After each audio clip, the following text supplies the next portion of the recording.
የእግዚአብሔር ልጆችም የሰውን ሴቶች ልጆች መልካሞች እንደሆኑ አዩ፣ ከመረጧቸው ሚስት ለራሳቸው ወሰዱ። ወደ 3000 ክንድ ምስጢራዊ ነገሮችን ሁሉ ለሰው መነገር መገለጥ የሌለበትን ሁሉ መግለጥ እንደጀመሩ ያንዱን ጽንስ ባንዱ ውስጥ ማሳደር። ዛሬ ጭራቅ ምናምን የሚባሉ ነገሮች ያን ጊዜ በነበረው ዲኤንኤን የማዛባት ስራ ያኔ ነው የተጀመረው። ያ ጊዜ በጣም ከባድ ጊዜ እንደሆነ ወቁ። ቀላል ነገር አይምሰላችሁ። ከባድ ነገሮችን ነው መግለጥ የጀመሩት። ከመላእክት ሩፋኤል ከፈጣሪ ተልኮ ውጊያ ያስተማራቸውን አዛዜልን እጅና እግሩን አስሮ ጨለማ ውስጥ እንዳሰረው የእግዚአብሔር መላእክት የእግዚአብሔር ልጆች ወዘተርፈ ተብለው ተጠርተዋል። እይታው ለ3 ተከፍሏል። እነዚህ የወደቁ መላእክት ናቸው እንጂ በፍጹም ሰዎች አይደለም። የሴት ልጆችና የቃየል ልጆች ናቸው እንጂ መላእክት እዚህ ውስጥ አልገቡም። ስጋ እንዲለብሱ የተደረጉ መላእክት ናቸው።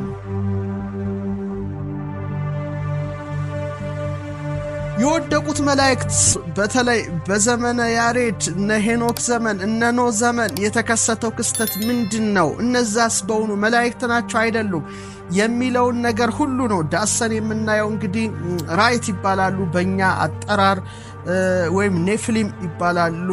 ግዙፋን ማለት ነው ይላሉ። ግማሾቹ ደግሞ ኔፍሊም ማለት መነሾ የዕብራይስጥ ቋንቋ ነው ይላሉ። ነፈለ ወይም ማለት መውደቅ ማለት ነው። በተለይ ሮናልድ ሄንደር ሲተረጉመው የወደቁት the fallen one የወደቁት ተብሎ ይጠቀሳሉ። የግዕዙ መጽሐፍ ደግሞ ራይት ይላቸዋል፣ ደግሞ የአማርኛው ኔፍሊም ይላቸዋል።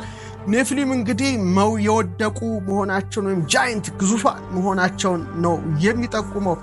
ሚገርመው ስለነዚህ ራይት ወይም ኔፍሊሞች ለመጀመሪያ ጊዜ ጽፎልን የምናገኘው የአዳም 7ኛ ትውልድ የሆነው ሄኖክ ነው። እንግዲህ መጽሐፈ ሄኖክ ስለነዚህ ነገሮች በዝርዝር የጻፈ የመጀመሪያው ጽሑፍ ነው።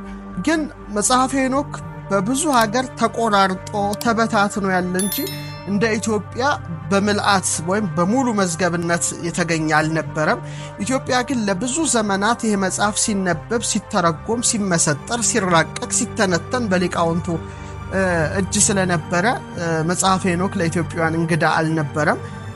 በኋላ ግን እንግዲህ በ18ኛው ክፍለ ዘመን ጄምስ ብሩስ ይህን መጽሐፍ ይዞ ከኢትዮጵያ ስለሄደ በተለይ መጽሐፈ ሄኖክን በመውሰዱ ጥናቱ ደግሞ የበለጠ እንዲስፋፋ ለባህር ማዶ አጥኞች ክፍት ሆኖላቸው እንደገና የኔፍሊም ጉዳይ በጣም ከመጽሐፈ ሄኖክ በኋላ እንደገና ብድግ ብሎ እስከ ዛሬ ድረስ ያልተቋረጠ ምርምር እየተደረገበት ይገኛል።